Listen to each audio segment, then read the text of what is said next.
Today's Maths for Real is all about correlation. It's about establishing whether or not there's a relationship between two sets of data. There you go. Oh, lovely, thanks.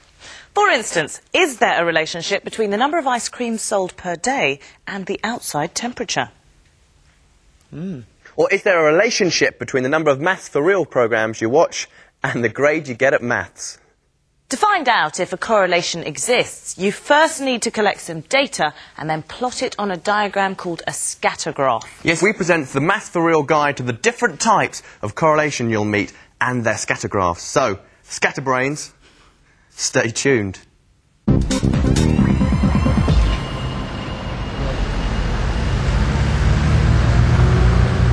Over 20,000 cabs work the streets of London. But there's more to being a taxi driver than meets the eye. Each cabbie has to learn what's known in the trade as the knowledge. Yeah, they're tested on their detailed knowledge of over 25,000 streets. And I thought just passing my exams was hard work. Does that mean taxi drivers have bigger brains than the rest of us? Do you think you've got a bigger brain than the average person? I think I might well have. The information that I have to remember is quite a lot, so it has to go somewhere, so maybe my brain is quite expanded. Did you feel that while you were learning it, your brain was getting sharper and your memory was getting better? My memory definitely improved. It had to, as I'd never have got the licence in the first place. Taxi drivers' brains have been investigated by scientists at the Wellcome Institute of Cognitive Neurology. See you later, Jamie. There's a special part of the brain involved in navigation. It stores a mental map of your surroundings, and it's called the hippocampus. In there. Scientists wondered if this part of the brain was bigger in taxi drivers who had spent longer navigating the streets of London. So they used a machine like this to scan the brains of several taxi drivers. From the scans, they were able to measure the cross-sectional area of the hippocampus. This is their original data. This column here shows number of years in the job, and this column here shows the hippocampus measurement. It's difficult to see a connection between the two columns from just looking at the data. For a proper mathematical analysis, you need to plot a scatter graph. Like any graph, a scatter graph has two axes. On this one, the horizontal axis shows the number of years as a taxi driver. And the vertical axis shows the size of the hippocampus. The pairs of values from the results table can then be plotted on this graph. The data points don't exactly lie on a straight line. They appear quite scattered, which is why, you've guessed it, it's called a scatter graph. From this, we can establish whether the amount of time spent as a taxi driver and the size of the hippocampus are related. Look at the general pattern of the points. They might seem a little bit scattered, but they're mainly in a band that goes diagonally across the graph. The general trend is that as the time spent as a taxi driver increases, the size of the hippocampus also increases. The two factors are in a direct relationship. There's a correlation, which means the longer you've been a taxi driver, the bigger your brain. Here's some scatter graph terminology. If the values in one dataset increase and the corresponding values in the other dataset also increase, it's called a positive correlation. The closer the points are to forming a straight line, the stronger or higher the correlation. This is an example of a high positive correlation. Now, if the points are more loosely scattered around a straight line, then the relationship between the two sets of data is weaker or lower, and this is a low positive correlation. The points on a scatter graph don't usually lie in a straight line, but you might be asked to draw something that's called the line of best fit. You don't join up all of these points, but what you do need to do is draw a straight line that comes as close as possible to all of the points you've plotted. I think it's going to have to go somewhere like this. And that is my line of best fit. The taxi data shows a fairly strong positive correlation. It's worth remembering when you're drawing a line of best fit that it doesn't always go through the origin. And when you're drawing that line, try and get an equal number of points above and below the line. Oh dear, my brain hurts after all that, and I said I'd meet Jamie, but I can't remember the way. Guess my hippocampus just isn't quite big enough. I'm going to need some help. Taxi!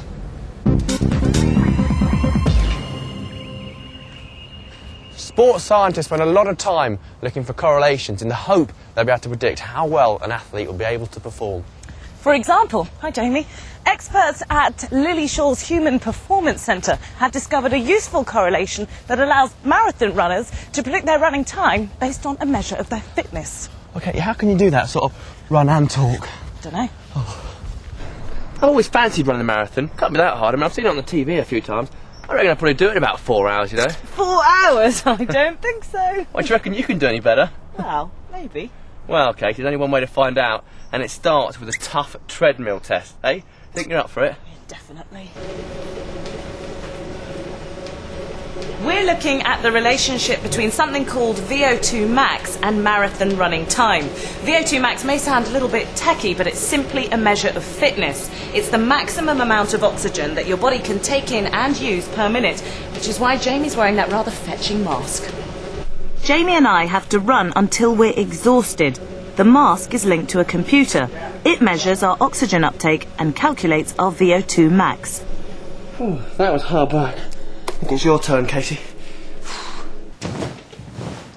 Scientists have measured the VO2 max levels of experienced marathon runners and plotted the results against their marathon finishing times on a scatter graph.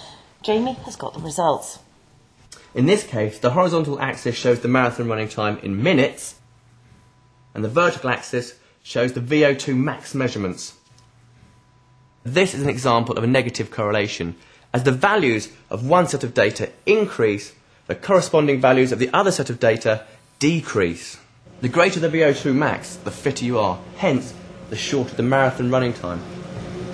A scatter graph needs a line of best fit, like this one here.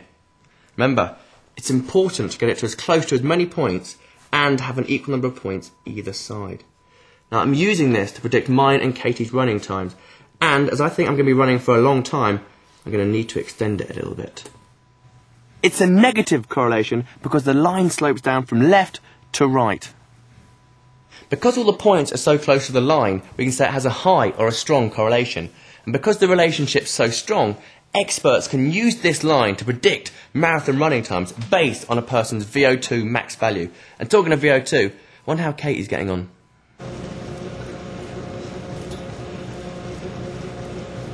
So what are our predicted running times? Well, I just checked the results. Good. And my VO2 max was 35. 35. OK, so I go along to the best fit line. That's 300 minutes. 5 hours, pretty good. Not really. What was mine? Yours was 45. 45.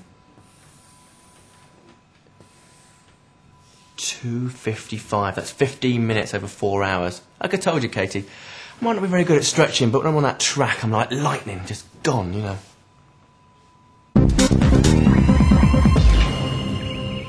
It's that part of the programme where Jamie and I have to do some maths for real. We've both got to answer the same typical exam question. But only one of us will give the correct answer, while the other makes a deliberate mistake, which you have to spot. So keep your eyes peeled to decide, will you tick it, or will you trash it? This scatter graph shows students' percentage scores in maths and science exams. The question asks us to A, draw a line of best fit, and B, describe the type of correlation between the maths and science scores. The question asks us to A, draw a line of best fit, and to B, describe the type of correlation between the maths and science scores.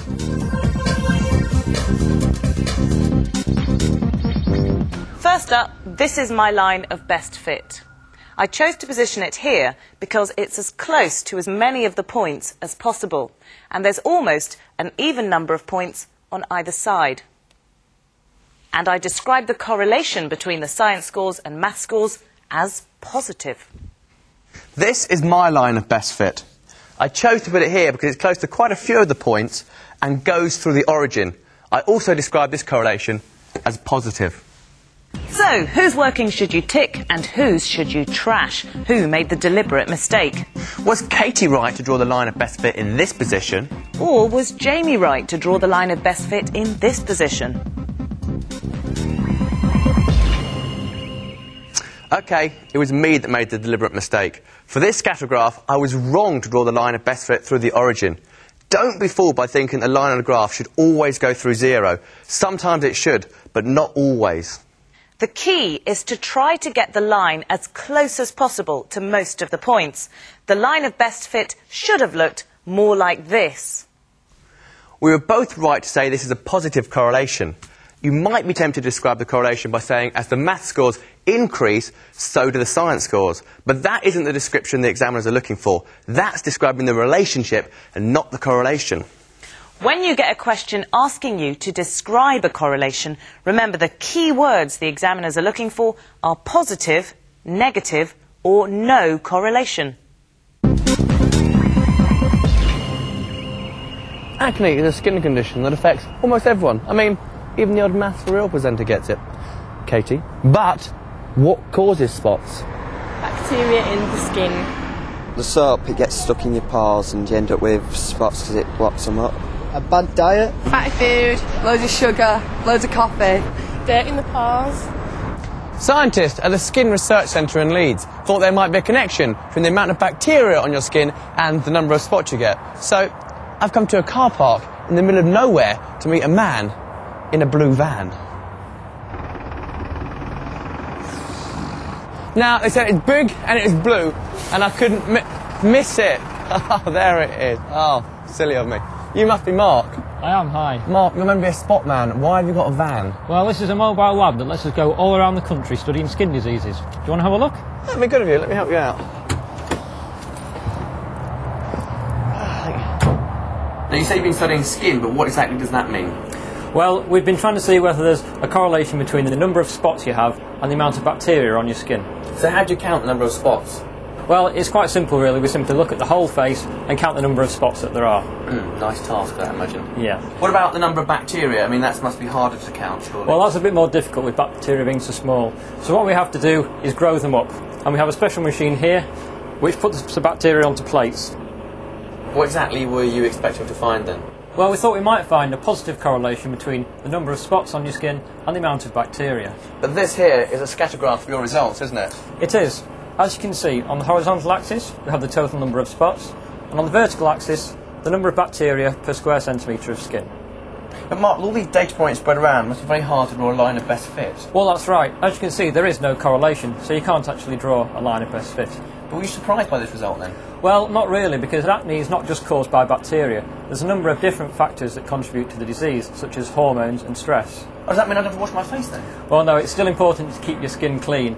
And no matter how many times you wash, you're always going to have bacteria there, but that's perfectly healthy. Never get caught out in exams. Remember, a scatter graph can show a positive correlation, a negative correlation, or no correlation whatsoever. Anyway, I'll have to get some spot cream. This is for you, Katie, not me, obviously.